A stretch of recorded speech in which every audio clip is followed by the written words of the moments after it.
It is Monday, September 7th, 2020, and this is an update on the status of the Three Gorges Dam and the happenings around China.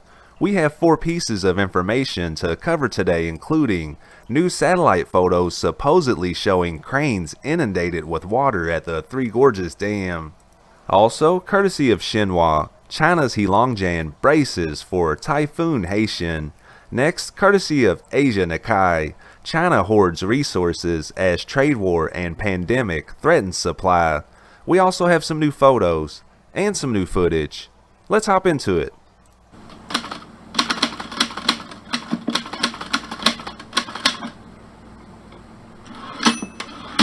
And a brief caveat before today's video. While researching for these reports, I come across information from various sources.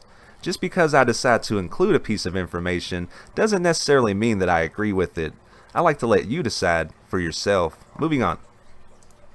And let's have a quick look at the status of the water level at the Three Gorges Dam before we get started. The current water level is 156.97 meters.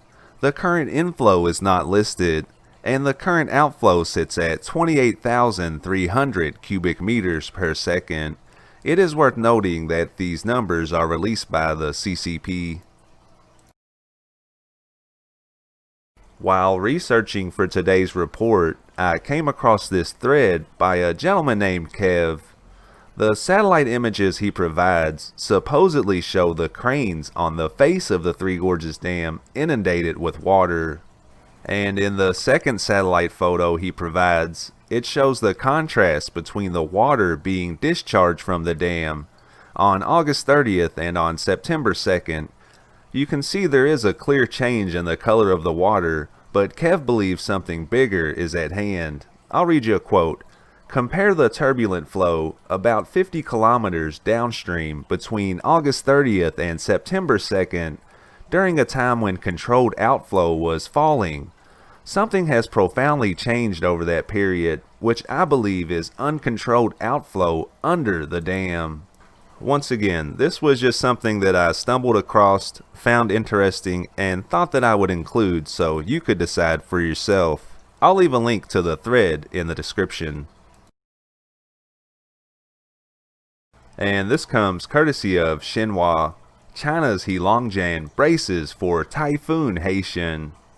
Typhoon Haitian, the 10th typhoon this year, will bring rain and wind to northeast China's Heilongjian province from Monday night until Wednesday, the Provincial Meteorological Bureau said.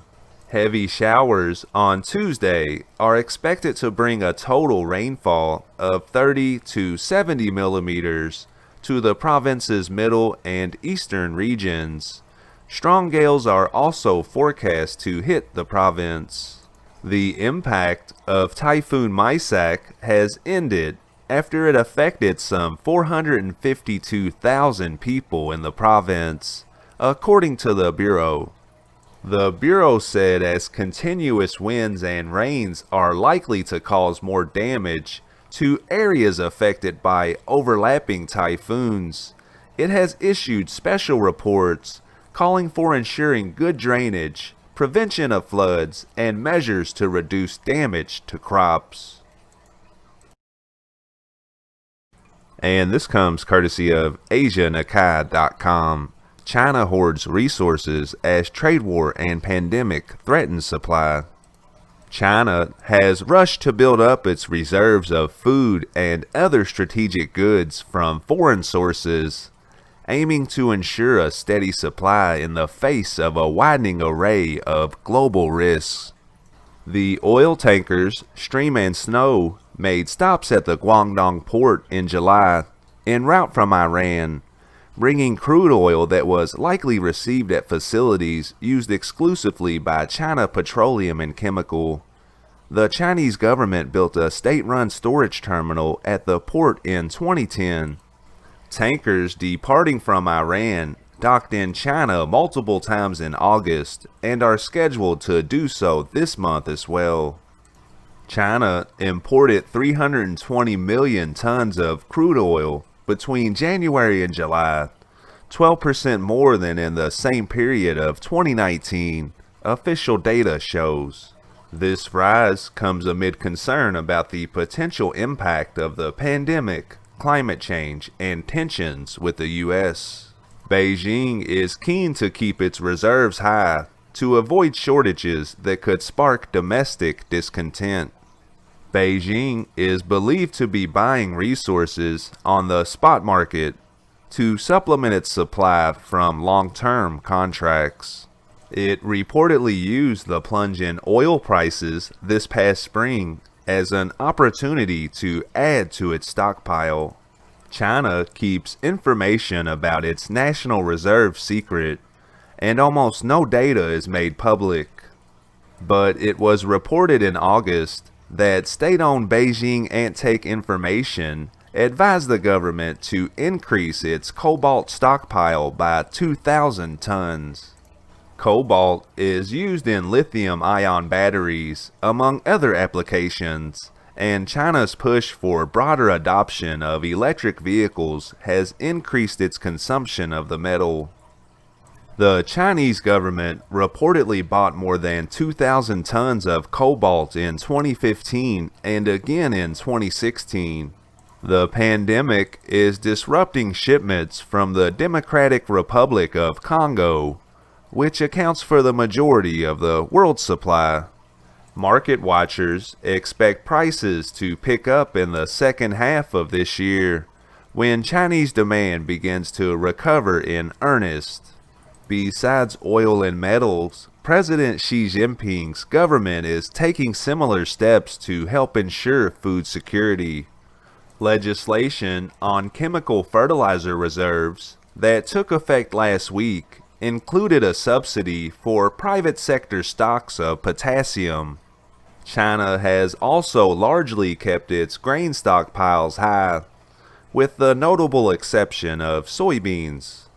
The country had more than 150 million tons of wheat in the 2019-2020 marketing year, up around 30% from 3 years earlier, while rice stocks jumped nearly 20% over the same period to well over 110 million tons, according to the U.S. Department of Agriculture. Corn stocks dipped 20 million tons in that time, but the overall trend has been a gradual rise. Yet Xi's government has launched a campaign against overconsumption and food waste for two main reasons. One concern is that China grain harvests abroad are poor. China might not be able to procure enough to meet its enormous domestic demand. The country bought nearly 90 million tons of soybeans last year, accounting for 60% or so of global imports, and demand is expected to keep rising as economic growth alters consumer eating habits. The other worry is the possibility of Beijing's deteriorating ties with Washington hindering access to markets. Thank you for watching this video. If you're finding it informative, please consider giving the channel a subscribe. And our last piece of information is a series of interesting tweets.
And I think that's a good place to wrap up today's video. I hope that you found it informative, and check back soon for more content.